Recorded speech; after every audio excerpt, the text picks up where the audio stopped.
Maneva na sema PENDREAM TV. PENDREAM TV de osia dem yopo. Atifo ne ahwefo yema obi biara kwaba eba PENDREAM TV. Sene your first time ha. Subscribe to channel and click notification bell no so like ejumade no na share ma afofro so ensa enkabi. Na Appiah Stadium ede ensembi atodwa efa eye former President John Dramani Mahama ho ena afenso no Cecilia Dapaah ne nsema etwagu ewo social media. Na mempese mesemre no kam ho ne yenti ensema eye Appiah Stadium eka na uti ensem ne wia constructively no wachre wadwen ewo comment section ho. Me papa John Mahama e ma mi sharia iti abusuani ndisi ko ya me nya ho yako e no ma mu ni nyina e former minister asam chejiri ka beto no si ye be kan kure pa ho yenko US eni manim ye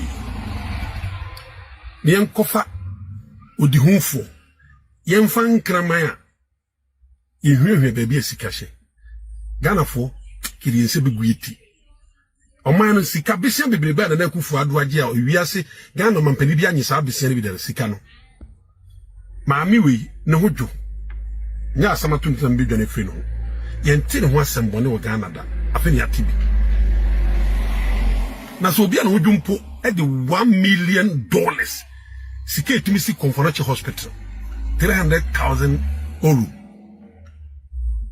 cedis e kan ono an hodum pass iska we gunu fi sabri omo gusu ebi beto to form iska na kuguo si enyankrama ko hwehwia krama ehu sika pampan krama etisika cent enyankrama etisika pampan enie me be hu na MPP appointees ne dem Ghana fo mo se sa mo bokọ cheopa akopa se nyame mfa e boni chese kaseti John Mahama me se sa woni John Mahama wa beneda papa no Kagana nyane sudi papa president foa ya ka sama nya to so yampa nya mechew me se nya se be papa no na me ko me ni Ghana penfo be bla nante me ma Appiah Stadium me osabere ma je kufu anante me na kufu ado tia komenso anante pen na me ne John Dramani Mahama anante ka John Mahama subidie enwansampo bre ni bidie achi edi na mono NanaAddo na dodo de ono John Mahama ay former president on sa Ghana check eso me see say dependence me na choose John Mahama me see ne sat say nwere fufu MPP minister am say obre no ase abranda pamponi na ze wo mo bubom no mini minister bi ni aid ne bo afokeke me see no why you say tam me say mo mian pen kram ehwiehwie ba bi atisika pampan na kanie me be hu na MPP na kufu ado ponti mu no ma me an hodwo mponi ati we kakra no potimi si Conference Hospital Mummy and Quacho Pampa John Mahama, just say I can't say my nye. You're good and see them radio presenters binum. Ah, we fake. And never software binum so. Nipa boniphobia good John Mahama, or John Mahama, and say Yami and Quachopa. The minister be medical over the cast 100,000 say. This can be a central phone and software binum in the pen can credence and software binum for a comic goo or John Mahama and Mass. What did Kofa Sabi? Tracy Boachia, ya wa ma bonten kase mempra no papa no egure no masiri campaign ya nya se wa buni aba wa enwi sine boha se NanaAddo de betre play min kan ye soso eni mam kafa John Mahama nyina Nyankopon eye nyame wo ye no kwafo aban wo gukufo do ne na ban nyina ni ase enso mam kato John Mahama so no umpa nyame chawo na John Mahama wo yinshira ba offer na Appiah Stadium Mummy Kopa so see a cancer bonia for John Mahama and my Bissan and Kufu Ado Ageno.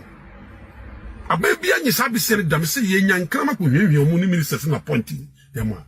And you might be who could be other far bar power what your son and a Kufu Nabai. Offer my Appiah Stadium. But again, Ibias Government Tibia enye 100%. Then there will be some 1 or 2 problems with the governance. No. Na one of the political analysts and answer one of the economists bia or joining NDC and Che biasa some years in na anytime I went to say or kasabiano na o prechifa enemapa former President John Dramani Mahama and afin so no NDC Na nipakura meka ne ho asemi eye Bernard Odro Tachi. Na Bernard Odro Tachi a fantastic submission bi atodwa. Na mepese obeka me ho. Na yetie ensema beauty so editodwa. No say who fail now who admit say what failure. You reason with the people. No money na buana solve a problem. But the difference between this government and His Excellency Mahama Aban and say Aban with failure, he lose for justification. No rationalize it. I see you said BBI you okay. Kwame we International Monetary Fund statement on issue in May 2023 about the current bailout ayakojeno.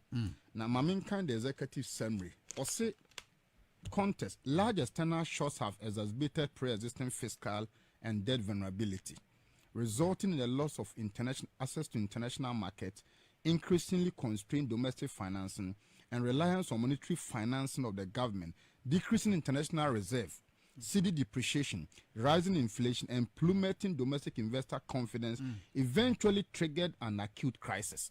So we read the executive summary, the preamble. Also, there was pre-existing fiscal and debt vulnerability. Now, what that? When I hear pre-existing fiscal and debt vulnerability.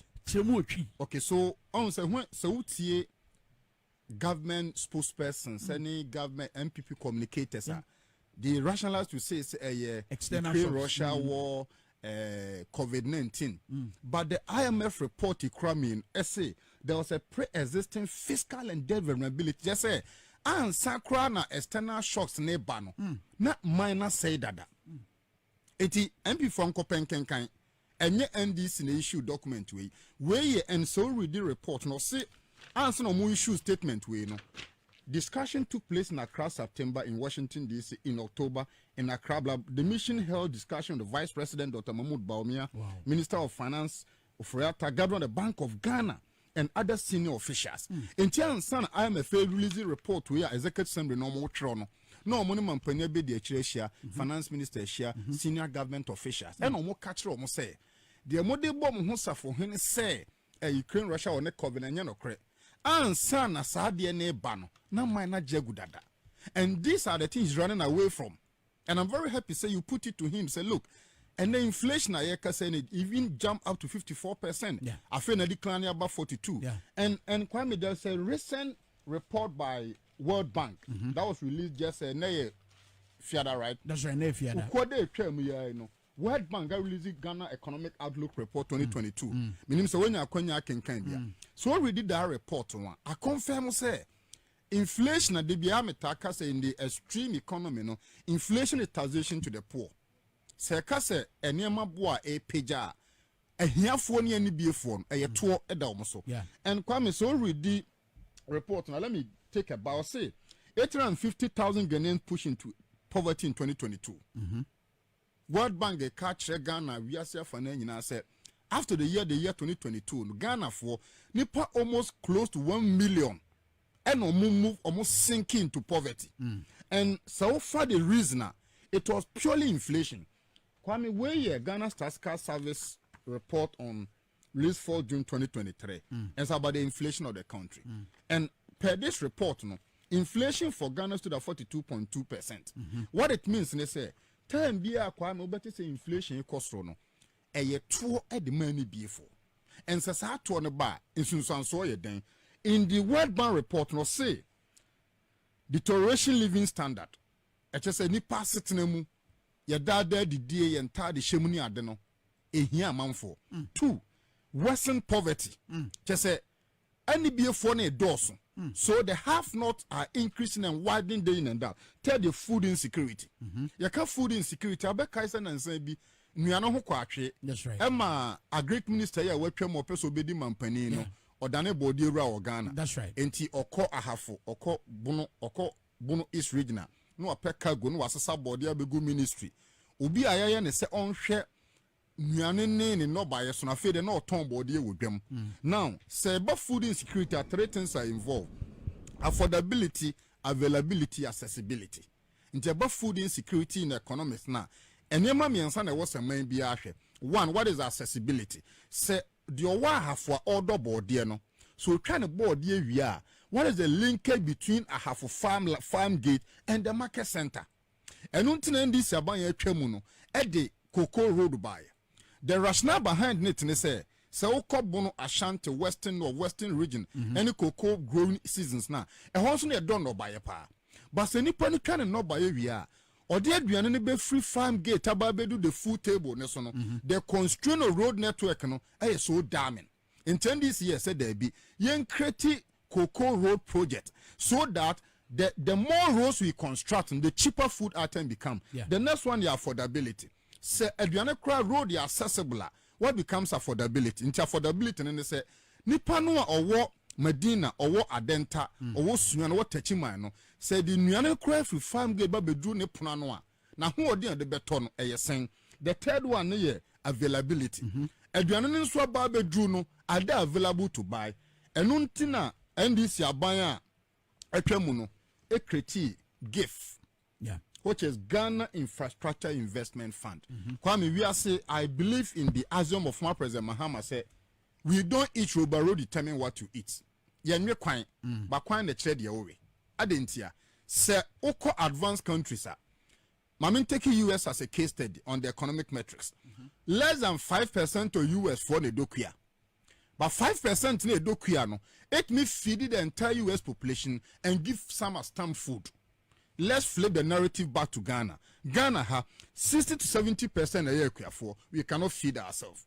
It is simply because say kwenini don't have phone we are storage a problem, transportation a problem, and this is said there be how can we solve that menace into the gift a buy.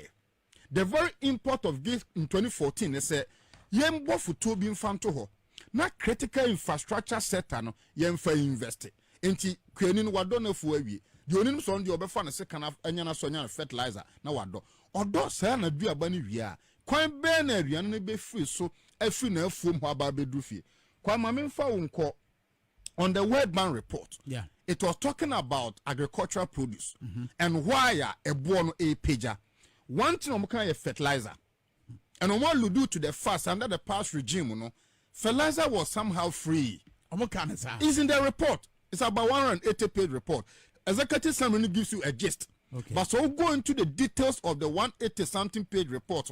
Now can you review and make a comparison of the past government opposed to today's government. Past government, fertilizer was relatively free of charge. You can know what that is so, or what Kwesu Krum, or what Odumase, or what Techima. So do cocoa do body do banchia. Abanse beje fertilizer for dia. Now a regime change, a new government cannot see there be. And near man no now the produce sanya money free me me fanchew. Ebi kura ni ho.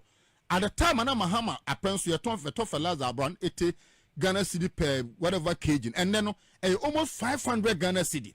And instructively no so you kwani na okoto higher fertilizer what will you do to the final consumer. So in a nutshell no aban we person be concede say wa fail it. So aban ni concede then it will bring pool of idea to solve the problem. Kwame say when you unfunso ntuma how do people even give you consideration? That is why many jima ye disagree say in principle no they know the problem, they cannot face the problem, but they are good in giving narrative that exonerate them from the problem. All right, Jima wa humano so mama man reacted to points Libya wa raise enough in Masaba on China. Right. Ya boy because look, nientia na me refer to your forex and also exchange rate because the narrative proud to IMF kwa ye kono na say ye IMF mo ye ho ye sika se be ya kono na and sakraya kese bi pa betmesi as far as the forex is concerned. But Jima ye beba sa sa asem no so later ba wa homa no so nia BOT dia to dwa no me sure so what reaction be. Hello Jima. Say one Timinka yenhwe na yempusu ahoma na yensan fa ne bra Julius Jima a member of the MPP also been sa to say the BOT. Come a quick bite. Yes. Adeba konso a report no emphasis here was an issue of energy. And come in the energy spectrum no we production and financial engineering. How effort ben make it so be produce more excess capacity. Now, so called Singapore, which is a clear case study, no. Singapore population Kwame in 7 million, but they have over 12,000 megawatt of power. I repeat, Singapore population as of today in 7 million, ba wokɔ kuro no mu a ɛna nso ɔmo believing in industrialization tin ɔmo energy capacity no ɛyɛ 12,000 megawatt my embra back to Ghana population 35 million averagely as of today America say no but your energy produce capacity no and 7,000 megawatt enti yɛmfa Ghana and compare Singapore.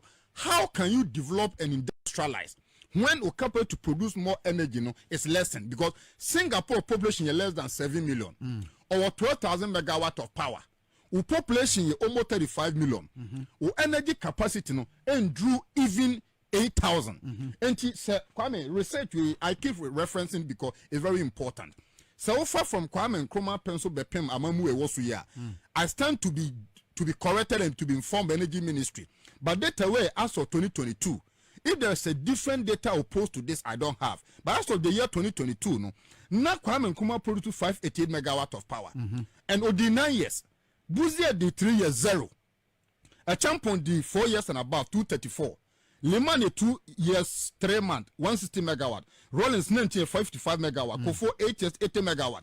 Now Mills 3.5 years 499 megawatt. Yeah. Mahama 84 years 6 months, or my 1,114 megawatt. And you see, there's a direct linkage between your megawatt of production as a government and your rate of industrialization. Because they will produce more energy, and more energy boy. Don't forget, say, NDC we believe in welfare capitalism. And they believe in free market economy. In welfare capitalism, no, the state must produce enabling environment. And also the 1D 1F over. But 1D 1F no say be and yet if you produce 1D 1F, you need energy to power that policy. Who are buying also the 1D 1F over no. Energy also produce more ultimate power of policy no. It is not there. Meanwhile, Obeka or mobile buying almost Mahama they take or pay about and there's excess capacity. Maybe say MPP wants simple question. Say say we is a beauty.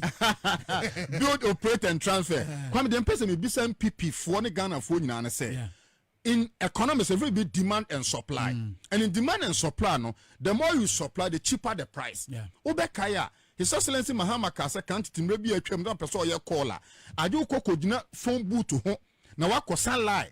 No be a call, we are watching your phone call. Be years later, and an person Dr. Spogabra, they liberate the telecommunication industry. Into maybe affairs, now person touch cheaper, if you snap a down crime. But under the NDC government, they open it up. Until Vodafone came, Kasapa came, Obakaya, and other networks then begin to spring up in the country. It made the cost in cheaper. And the same way goes to energy. The more you produce, the cheaper the cost. Okay. And it's a MPP are say, Mahama Edi take or pay a buyer. I'm challenging them, say, the more items you produce to the market, the cheaper the price becomes. Even with IMF and no, even within that sector. And there's a certain misleading report where say a TF1 and when you will be tempted to believe say Ghana economy will bounce back in 2025. Yeah. You see, economy be a very state of equilibrium. Kwame in a concept, I say, oh, but only tell mama not Jim Amrem. State of equilibrium just where demand and supply meet, but it is never possible. There is no way in real life demand and supply will be equal and see that. So it is a hypothetical situation. Say you ubet now demo. No one making assumption. Say there can be a certain day in Ghana and the amount for be demanding and the amount for be so and yet peda. The American say all this reporter World Bank release here as stated say the economy will bounce back in 2025. And was say NDC for there who say. The fiscal space now ain't easy, my and I keep repeating this thing simply because the economy they have 36 months and it started 2023, 2024, 2025. And the Abra Ghana be free bailout no mono. It will be the end of 2025. Also, na yansu yaje akonyana ye be yempuntu duma no. So Ghana IMF fantastic. Ghana free mo 2019. But there's a huge disparity between IMF no model because under NDC no yanye domestic debt exchange program. NDC aban bia no where ba power e ka che timamufo aye investment say usika na we invest no ye dia paso etum.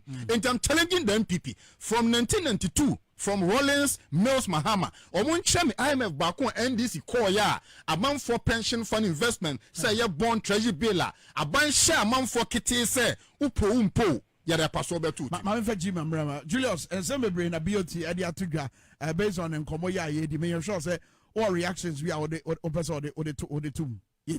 My reactions be right. First of all, me your beauty or your economics. The difference between me beauty, you know, just a same line. About economics around the management of scarce resources. Then a bear in them, you know, you any or manage resources by cyclical crown will be making sure the other and you are meeting demand at a specific time. No can be fair. And MPP are buying to me and are they on in terms of their power generation and megawatts and all. Economists, I don't even expect him to make that statement because it is really, really unfounded. An engineer to be a banker may expecting it on say it doesn't make any economic sense if we have this capacity and duty studio now their government say on sharing megawatt hour are they on. Currently, we have excess capacity for as a result of wrong price and wrong rates. Previous governments now negotiating extra to So financially, in finance, no, it doesn't make any sense.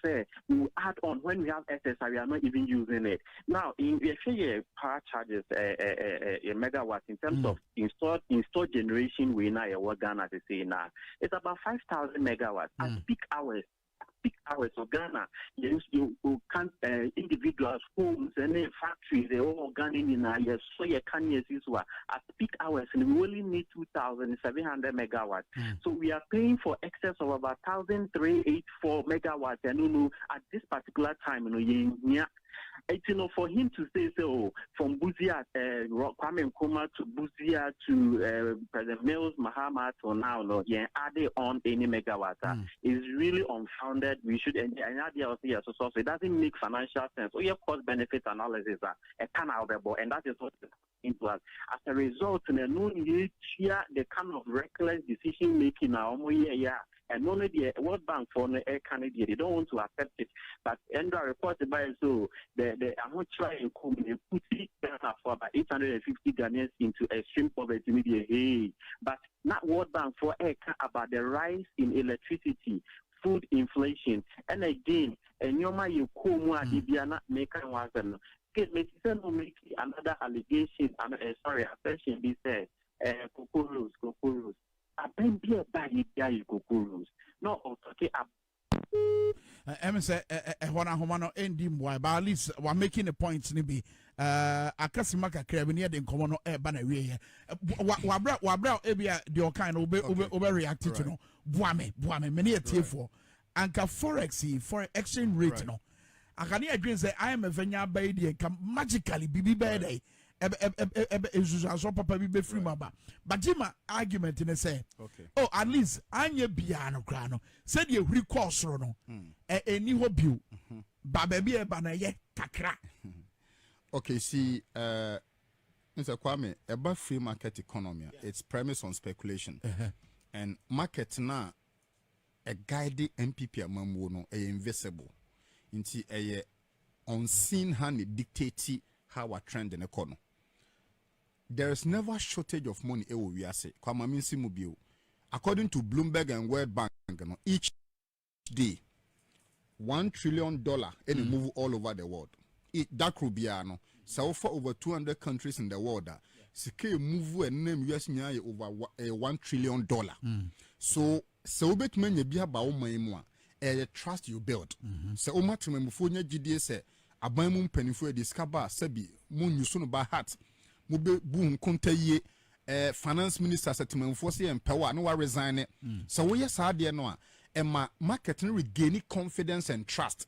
And say trust in a bar and on a buama GDA nanke ho akwa atwe no eba. As we speak today, that GDA na Ghana ye here ebema ye sidnanya hodeni ni ho said na TFS no because I can't tell no.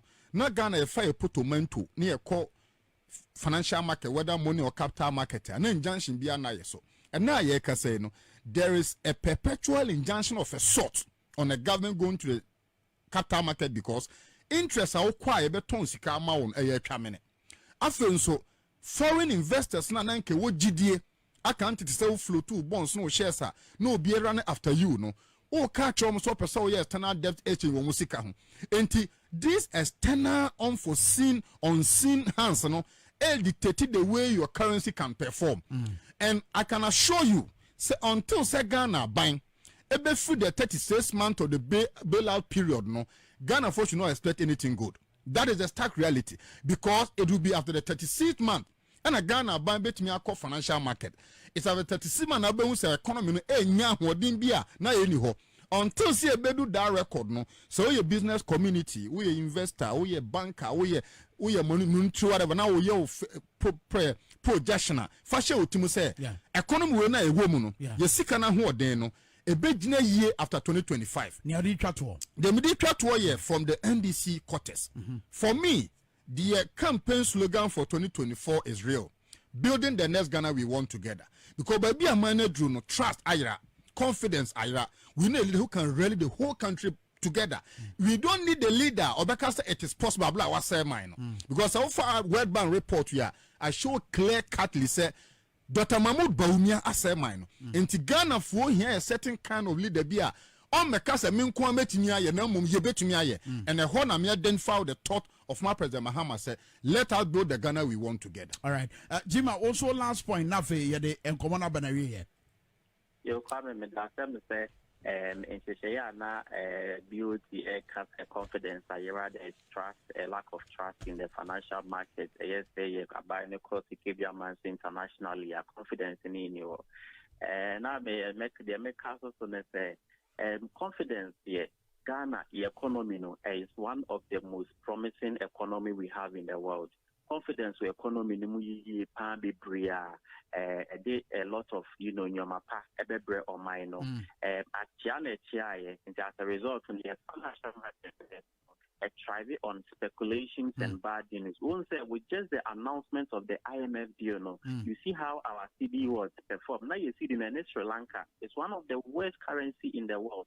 You see many IMF concluded, and you see the city became one of the performing currency in the whole world. It stands to reason say if you or my Ghana more and no we are in our action and you're not to be a possible financially disciplined and you just to say a channel commitment or say a bino AEB and the financial commitment is not measure you wire all the monies into the various sectors of the economy, health, education, now no trade issues in then you are balancing then again and no and that stability in the economy pushing economy now the currency needs to age and the confidence in a better. All right, me da say Jima your brain into Julius Jima na ten and also BOT wa bend to and sama ba edina binya was say MPP kasa okay the maintains was say never again and I feel so reku and was a Kwame will follow okay ya wedma Edu Ashworth say good morning and I feel so Tango Alidi was say great communicator BOT wafake say Bawumia na eko I was your honey and you will be 10 seconds 10 seconds Ajimani power when you 10 seconds Kwanunim say GN Bank Group akọ win a big case in Supreme Court. I say omo restore landsmom. Unim sunsanso ebe wetia ye NDC aban ye ba no. There will be judgment debt awaiting us. Wow. The next NDC government should prepare say all the lands is no move ku ye no. They are going to win judgment debt against the future. Inti yamra ban ni mu no na Heritage Sovereign Bay GN Bank UT Bank a win cases a the be kire ne say omo lands ye GN no omo japade omo GN no aban tua ma omo back. There's a judgment there from this collapsed bank awaiting the next NDC. Obviously, until we end this senior bompire say the next government soma don't be corrupt. Ţroüble ewo comment section ho like Jumadi no na share ma afoforo so ensa enkabi eha PENDREAM TV. Yebechia in the next video macro. Dedi kama amena PENDREAM TV ase. Na so far so good. Say open online portal e wo Ghana. Nipa share, nipa follow, nipa comment here. To my best of knowledge, without any biases, PENDREAM TV.